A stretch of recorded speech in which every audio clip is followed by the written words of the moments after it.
There are moments in history when silence speaks louder than war drums. Moments when the weight of conscience outweighs the weight of command. It was the third year of the border conflict, a campaign marked by exhaustion, fear, and blind obedience. The Iron Battalion, once known for its discipline, had decayed under the command of Captain Laren Vale, a man as cunning as he was corrupt. His word was law, his punishments legendary. Men obeyed not out of respect, but out of terror. Captain Vale paced between the ranks of soldiers like a shadow of authority itself. His gaze was sharp, his tone colder than the steel buttons on his uniform. Power had consumed him, and corruption had made him untouchable. Men feared his silence more than his words. Then came recruit Elias Dorn, young, quiet, and observant. A farm boy turned soldier, trained to follow orders, yet raised to recognize right from wrong. He spoke little, listened much, and earned nothing but indifference from the officers.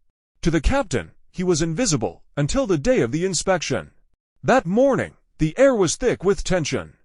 Rows of soldiers stood at attention, boots gleaming, rifles lined like steel columns.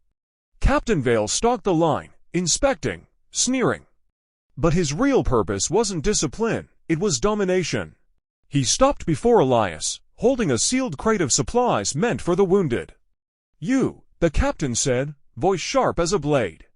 "Take this to the market and sell it, quietly, report back when it's done." Every man froze. The order was illegal, unspoken. Yet no one dared breathe, but Elias did not move. His voice, steady and low, cut through the silence. "Sir, that order dishonors our oath." The world seemed to still. Captain Vale turned slowly, disbelief hardening into fury. His boots struck the dirt like thunder. "What did you say, recruit?" he hissed, stepping closer, face inches away. Elias did not flinch. The wounded earned those supplies. "I will not trade their blood for your profit." A dangerous hush fell. The wind itself seemed to retreat. Soldiers' eyes darted between them, hearts pounding. Vale's hand shot out, grabbing Elias by the collar. But before he could speak, Elias' hand rose, calm, deliberate, removing the captain's insignia pin from his chest and dropping it in the dust.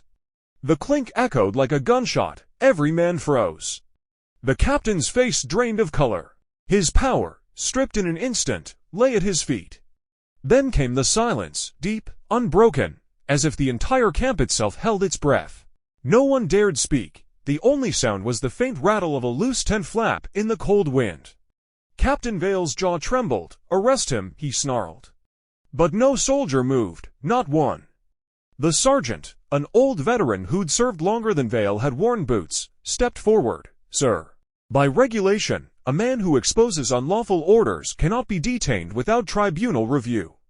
It was not defiance, it was law, but law, until that moment, had meant nothing under Vale's shadow. The captain's face twisted. Rage, humiliation, disbelief.